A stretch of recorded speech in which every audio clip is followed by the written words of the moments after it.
Hello guys, welcome back. ഞാനിന്ന് വന്നിരിക്കുന്നത് പാളിപ്പോയൊരു ബോളിക്കഥ പറയാനാണ്. എന്താണെന്നല്ലേ, വേറൊന്നുമല്ല, കാര്യം സിമ്പിൾ. ഞങ്ങൾ ബോളി ഉണ്ടാക്കി പാളിപ്പോയി, അത്രയേ ഉള്ളൂ. ഒരു 2-3 തവണ ബോളി ഉണ്ടാക്കി പെർഫെക്റ്റായി വന്ന ആ ഒരു ധൈര്യത്തിൽ ബോളി ഉണ്ടാക്കാം, അപ്പോൾ ഒരു വീഡിയോ എടുക്കാം, ബോളിയും തിന്നാലോ എന്നൊരു ദുരുദ്ദേശത്തിൽ ഞങ്ങൾ ബോളി ഉണ്ടാക്കാൻ തുടങ്ങി. അപ്പം ഞാനും കുഞ്ചൂസിൻ്റെ സീതമ്മ, അതായത് എൻ്റെ അനിയത്തിയും കൂടിയാണ് ബോളി ഉണ്ടാക്കുന്നത്. അപ്പോൾ അവളാണ് ഇതിൽ എക്സ്പെർട്ട്, എനിക്ക് ഉണ്ടാക്കാൻ അറിയത്തില്ല. ഞങ്ങൾ ഞാൻ ഹെൽപ്പ് ചെയ്യാമെന്ന് പറഞ്ഞിട്ട് സൈഡ് നിൽക്കുകയാണ്. അങ്ങനെ ബോളി ഉണ്ടാക്കാനായിട്ട് നമ്മൾ കടലപ്പരിപ്പ്, പായസം വയ്ക്കുന്ന കടലപ്പരിപ്പ് കുക്കറിൽ വേവാനായിട്ട് വെച്ചു. ലേശം ഉപ്പും മഞ്ഞൾപ്പൊടിയും എടുത്ത് കൂടെ ഇട്ട് വേവാനായിട്ട് വെച്ചു. അപ്പോൾ ഇതിൽ പാളിപ്പോയത് നമ്മളെ കുക്കറിൻ്റെ വിസിലാണ്. അപ്പോൾ ഈ വേവാനായിട്ട് വച്ച് ഒരു 2 വിസിൽ കേട്ടു. അപ്പോൾ എടുത്ത് നോക്കിയപ്പോഴത്തേക്ക് വെന്തില്ല എന്ന് പറഞ്ഞിട്ട് വീണ്ടും ഒരിക്കൽ കൂടെ വച്ചു. അപ്പോൾ 3 വിസിൽ കേട്ട് ഞങ്ങൾ വാങ്ങിയും വെച്ചു. ആ സമയത്തിന് നിങ്ങൾ എന്ത് വിചാരിച്ചു? മൈദമാവ് കുഴച്ച് വെച്ചിട്ടുണ്ട്. മൈദമാവും ഉപ്പും മഞ്ഞൾപ്പൊടിയും ഇട്ട് അതൊന്ന് ലേശം ഉപ്പ്, ഒരുപാടല്ല, ഒരു ലേശം ഉപ്പൊക്കെ ഇട്ട് അതൊന്ന് കുഴച്ച് വെച്ചു. കുഴച്ച് വന്നപ്പോൾ നമ്മൾ നല്ലെണ്ണ വെച്ച് ഇതുപോലെ ഒന്ന് മുക്കി വെച്ച്, നല്ലെണ്ണയിൽ ഇങ്ങനെ മാവിങ്ങനെ മുങ്ങി നിൽക്കുന്ന രീതിക്ക് വച്ച് ഒരു മണിക്കൂർ ഇങ്ങനെ റെസ്റ്റ് ചെയ്യും. മൊത്തം 2 മണിക്കൂർ റെസ്റ്റ് ചെയ്യണം. നമ്മൾ 1 മണിക്കൂർ ഇങ്ങനെ റെസ്റ്റ് ചെയ്യാൻ വെച്ച്.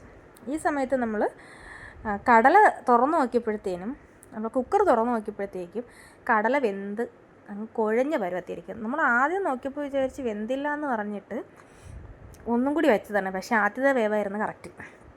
എങ്കിലും നമ്മൾ വിടുമോ? നമ്മളൊന്ന് എന്തായാലും ഇറങ്ങിയില്ലേ, ഇനിയിപ്പം ഉണ്ടാക്കിയിട്ട് തന്നെ കയറാമെന്ന് വിചാരിച്ചിട്ട് ഞങ്ങളങ്ങ് തുടങ്ങി. പിന്നെ പഞ്ചസാര എടുത്തു. പഞ്ചസാരയും ഏലക്കയുടെ കുരു മാത്രം, ഇത് മാത്രം എടുത്തിട്ട് അരച്ചെടുത്തിട്ടുണ്ട്. പിന്നെ നമ്മൾ ഈ കടലപ്പരിപ്പും കൂടി മിക്സിയിലൊന്ന് അടിച്ചെടുക്കുന്നുണ്ട്. ഇതെല്ലാം കഴിഞ്ഞിട്ട് നമ്മൾ ചെയ്യുന്നത്, ഈ മൈദ കുഴച്ച് വെച്ചിരിക്കുന്ന മൈദ എടുത്ത് തിരിച്ച് ഒന്ന് വയ്ക്കും. ഒന്നും കൂടെ മിക്സ് ചെയ്തിട്ട് ഒരു മണിക്കൂർ ആയപ്പോഴത്തേക്ക് ഒന്ന് മിക്സ് ചെയ്ത് ഒന്ന് തിരിച്ച് വെച്ചു. മിക്സ് ചെയ്തപ്പോൾ ഇനി ഏത് ഭാഗമാണെന്നൊന്നും അറിയാമെങ്കിലും നമ്മളൊന്ന് തിരിച്ച് വെച്ചു. എന്നിട്ട് 1 മണിക്കൂറും കൂടി വച്ചിരുന്നു. നല്ലതായിട്ട് നിൽക്കണം. നമ്മൾ ഈ അടിച്ചെടുത്ത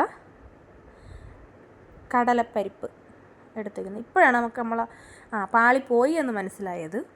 അപ്പോൾ ഇച്ചിരി ഒന്ന് ലൂസായിട്ടാണ് ഇരുന്നത്. നമ്മളെ കയ്യിലൊക്കെ ഒട്ടിപ്പിടിക്കുന്ന പരിപാടി. യഥാർത്ഥത്തിൽ അങ്ങനെ കുറച്ചൊന്ന് തിക്കായിട്ട് വേണം ഇത് ഇരിക്കാനുള്ളത്. പക്ഷേ ഇതൊന്ന് ഇത്തിരി അങ്ങ് ലൂസായിപ്പോയി. നമ്മൾ വിടുമല്ലോ, നമ്മൾ കുറച്ച് അരിപ്പൊടിയൊക്കെ ചേർത്തങ്ങ് എടുത്തു. നമ്മളിതിനെ ഒന്ന് ഉരുളകൾ ഉരുട്ടി വെച്ചു. പിന്നെ നമ്മൾ മൈദ എടുത്ത് ഇതിങ്ങനെ ആക്കിയെടുത്തു.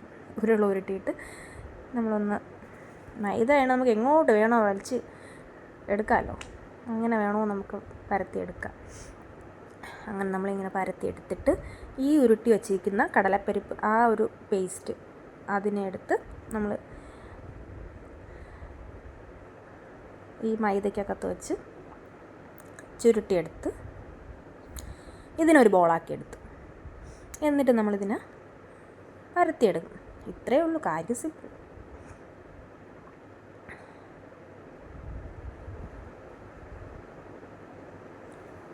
ചെയ്യാൻ കുറച്ച് പാടാണെങ്കിൽ പറയാൻ എളുപ്പമുണ്ടല്ലോ.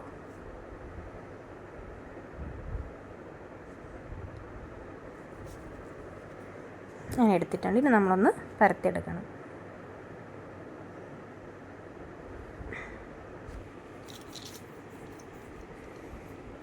ഇതൊന്ന് ലൂസായതുകൊണ്ട് തന്നെ ഇതിനകത്ത് നിൽക്കാൻ ഇച്ചിരി പാടായിരുന്നു.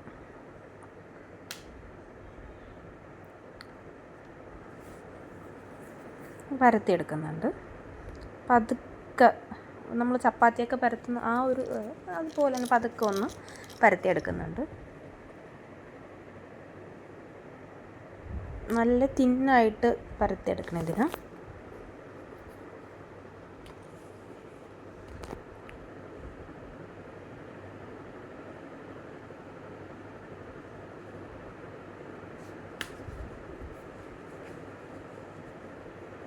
പിന്നെ ഷേപ്പൊന്നും പ്രതീക്ഷിക്കേണ്ട, നമുക്ക് ഇതിൽ വലിയ എക്സ്പീരിയൻസ് ഒന്നും ഇല്ലാത്തതുകൊണ്ട് നമ്മൾ ചപ്പാത്തി പരത്തിയാലും ഇത് പരത്തിയാലും നമ്മൾ എവിടെയെങ്കിലും ഏതെങ്കിലുമൊക്കെ ഷേപ്പേ നമുക്ക് കിട്ടുള്ളൂ. പിന്നെ നമുക്ക് ജസ്റ്റ് വെറുതെ കഴിച്ചത് ഒരു ഫങ്ഷൻ അങ്ങനെയൊന്നും അല്ലാത്തത് കൊണ്ട് നമ്മൾ ഇതിന് ഷേപ്പിനൊന്നും കട്ട് ചെയ്ത് എടുക്കേണ്ടെന്ന് വിചാരിച്ചിട്ട് നമ്മളിങ്ങനെ തന്നെ അങ്ങ് ഇത് ചെയ്ത് നമുക്ക് ജസ്റ്റ് ഒന്ന് വെറുതെ ഒരു കൊതിക്ക് കഴിക്കാനല്ലേ. അപ്പോൾ ഇതിനൊന്ന് നമ്മൾ പാനിലോട്ടിട്ട് ഇടുമ്പോൾ നമ്മൾ നെയ്യ് തേച്ച് കൊടുക്കുന്നുണ്ട്, പിന്നെ തിരിച്ചിട്ടിട്ട് നെയ്യ് തേക്കുന്നുണ്ട്. എന്തായിരുന്നാലും നമ്മൾ തട്ടിക്കൂട്ടി എടുത്തു.